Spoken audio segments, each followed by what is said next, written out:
जैसे कि आपने थंबनेल देख ही लिया होगा, आज हम बात कर रहे हैं विद्यार्थियों की कॉमन समस्या के बारे में। पढ़ाई में ध्यान कैसे लगाएं, पढ़ाई कैसे करें, पढ़ाई में मन कैसे लगाएं, पढ़ाई करने का मंत्र, पढ़ाई में मन लगाने के उपाय और भी इसी तरह के कारण जिसमें पढ़ाई करने के बावजूद हमें मनचाहा परिणाम नहीं मिल पाता है। दोस्तों, आज एक कहानी के माध्यम से आपको इन सभी बातों का जवाब मिल जाएगा, क्योंकि कहानियों के माध्यम से हम चीज़ों को अच्छी तरह से अपने आप से रिलेट कर पाते हैं। ये कहानी शुरू होती है कि शहर से जहाँ एक नवयुवक अपने माता पिता के साथ रहता था। वह युवक इस साल हाई स्कूल की परीक्षा दे रहा था। युवक मेहनत तो बहुत करता था, परंतु उसके मनमाफिक रिजल्ट नहीं आता था। इस बात से उसके माता पिता और खुद वो परेशान रहता था। उसकी गली के लड़कों से अच्छी दोस्ती थी, जैसे कि आमतौर पर यंग उम्र में होती है। वह सारा दिन उनके साथ खेलता रहता था। शहर में घूमना फिरना, मॉल जाना आदि उसकी आदतों में शुमार था। पढ़ाई में ध्यान कैसे लगा, ये इन सभी बातों के बावजूद उस युवक में एक खास बात थी कि वह घंटों किताब लेकर बैठा रहता था और पढ़ता रहता था। उसके माँ बाप भी उसको इस तरह पढ़ता लिखता देखकर उसके खेलने कूदने, यारों दोस्तों के साथ जाने को मना नहीं करते थे, क्योंकि उनको दिखता रहता था कि हमारा लड़का खेलकर आने के बाद काफी देर तक पढ़ता रहता है। फिर भी कभी कभी उससे कहते थे कि बेटा थोड़ा ध्यान से पढ़ा करो। धीरे धीरे समय गुजरता गया और उस लड़के के हाई स्कूल के पेपर आ गए। उसने घर पर ही पूरी तैयारी की और पूरी मेहनत के साथ पेपर दिए। उसे उम्मीद थी कि इतनी मेहनत करने पर कम से कम प्रथम श्रेणी तो आ ही जाएगी। उसके माता पिता को भी भरोसा था कि यह अच्छे नंबरों से पास हो ही जाएगा। कुछ समय बाद हाई स्कूल का रिजल्ट आया तो उसे देखकर लड़के को बड़ा झटका लगा, क्योंकि वह सेकंड डिवीजन से पास हुआ था। इसके पश्चात जब उसके पिताजी ने देखा कि यह परेशान हो रहा है, तो उन्होंने उससे कहा, कोई बात नहीं बेटे, अगली बार और मेहनत करके अच्छे नंबर ले आना और पढ़ाई को थोड़ा ध्यान दो। इस पर उस लड़के को थोड़ी हिम्मत बनी। पढ़ाई कैसे करें, वह अगली क्लास में आ चुका था। उसका वही पुराने वाला शेड्यूल चल रहा था। दोस्तों के साथ घूमना फिरना और मौज मस्ती करना, जैसे कि सभी टीनेज करते हैं। कुछ समय बाद उसके 11वीं क्लास के पेपर आ गए और उसने अपनी क्षमता के साथ पेपर दिए। उसके अनुसार पेपर काफ़ी सही हुए थे। फिर उसका 11वीं क्लास का रिजल्ट आया, जिसमें उसकी पूर्ण सेकंड डिवीजन आई। अब तक के अनुभव से उसके माता पिता को पता चल गया था कि यह मेहनत तो बहुत करता है, परंतु इसकी परफॉर्मेंस क्लास में गड़बड़ हो जाती है। इस बात से दोनों माता पिता भी दुखी थे और साथ ही वह लड़का खुद भी दुखी था। जब उसने यह परेशानी अपने दोस्तों को बताई तो उसके एक दोस्त ने कहा कि यार, तू जिस मंदिर में जाता है ना, उसी के पुजारी से मिलकर यह बात पूछना। सुना है कि वह पुजारी काफी पहुंचे हुए हैं और तू तो उस मंदिर में भगवान के दर्शन करने जाता ही रहता है। वह लड़का कहने लगा, हाँ यार, इस पर तो मैंने ध्यान ही नहीं दिया। उनके पास तो लोग अपने दुख परेशानी का जवाब पूछने आते रहते हैं, मैंने तो इस पर ध्यान ही नहीं दिया। अब मैं उन पंडित जी के पास जरूर जाऊंगा और अपनी परेशानी का हल पूछूंगा।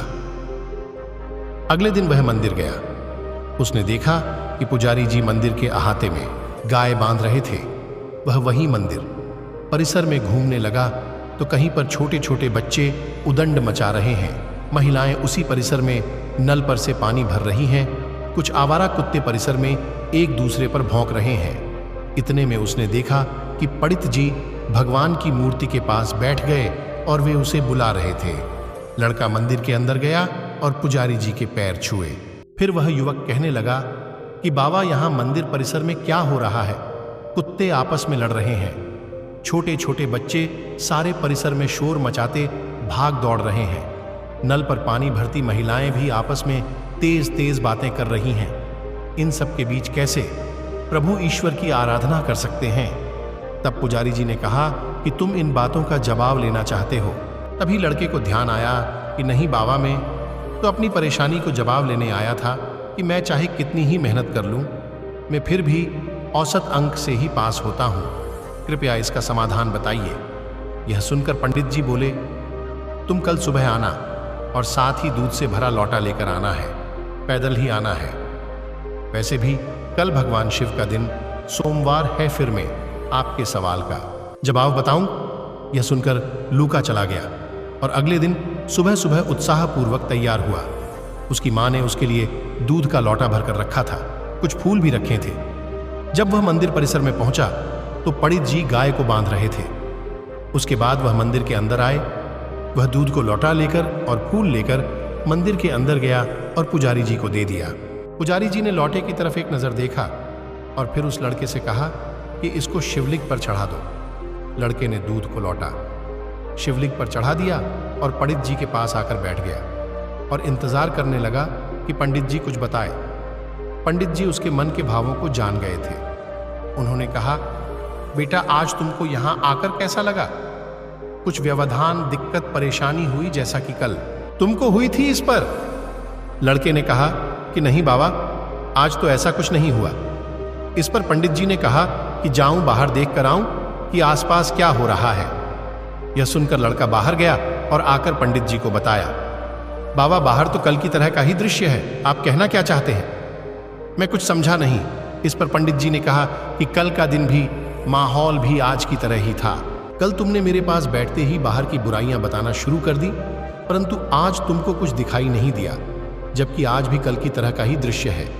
आज भी औरतें तेज आवाज में बातें करती हुई नल से पानी भर रही हैं, बच्चे खेल भी रहे हैं, शोर भी मचा रहे हैं, लड़ भी रहे हैं, कुत्ते भी एक दूसरे से लड़ाई कर रहे हैं। इस पर लड़के ने कहा कि आप सही कह रहे हैं, पर इसका मेरे सवाल से क्या ताल्लुक है?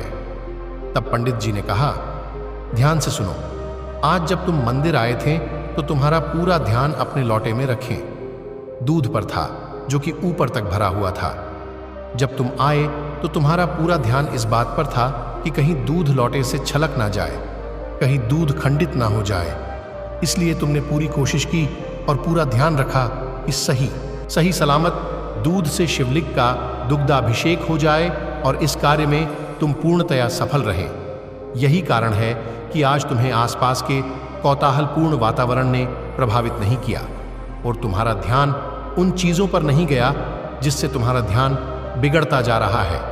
ठीक यही चीजें तुम्हारे साथ हो रही है, क्योंकि जैसा कि तुम बता रहे हो कि तुम दोस्तों के साथ घूमते फिरते रहते हो और उसके बाद आकर घंटों पढ़ाई करते हो, परंतु फिर भी तुम्हारे मार्क्स तुम्हारी उम्मीद के अनुरूप नहीं आते।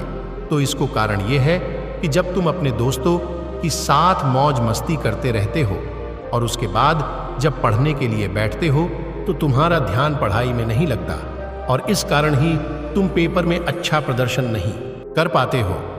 अब उस युवक को कुछ बात समझ आ रही थी, क्योंकि ये तो सच था कि जब वो पढ़ाई करने बैठता था तो उसके दिमाग में दोस्तों के साथ बिताई दिन भर की सारी बातें ही घूमती रहती थी। वो सोचता रहता था कि पढ़ाई कैसे करें, उसको ध्यान पढ़ाई पर कम लगता था। ये तो सच था। ये सोचकर उसने पंडित जी को धन्यवाद कहा और अपने घर चला गया। अब की बार उसके 12वीं के पेपर थे। उसने दोस्तों के साथ घूमना फिरना कम कर दिया और मन और पूरा ध्यान लगाकर पढ़ाई की और पूरी मेहनत से पेपर दिए। नियत समय पर उसका रिजल्ट आया, जिसमें इस बार उसकी प्रथम श्रेणी आई थी। वह और उसके माता पिता बहुत खुश थे। आज उस युवक को पंडित जी ने बहुत ही ज्ञान की बात बता दी थी। दोस्तों, इस कहानी को पढ़ाई में ध्यान कैसे लगाए, पढ़ाई से हमें यह शिक्षा मिलती है कि हमें हर एक प्रत्येक कार्य को पूरे ध्यान मनोयोग से करना चाहिए। इस प्रकार कार्य करने से उसमें सफल होने के ज्यादा अवसर होंगे। दोस्तों, आपको यह पढ़ाई कैसे करें, यह कहानी कैसी लगी? कृपया कमेंट बॉक्स में जाकर अपना अनुभव बताएं। हमें आपके सुझावों राय का स्वागत करते हैं। अगर यह वीडियो आपको पसंद आए हो तो प्लीज एक लाइक और एक सब्सक्राइब करना ना भूलें। अच्छा दोस्तों, मिलते हैं अगली बार किसी ऐसी ही इंस्पिरेशनल स्टोरी, मोटिवेशनल कहानी के साथ। तब तक के लिए स्टे हैप्पी। नमस्कार। ओम नमो बुद्धाय।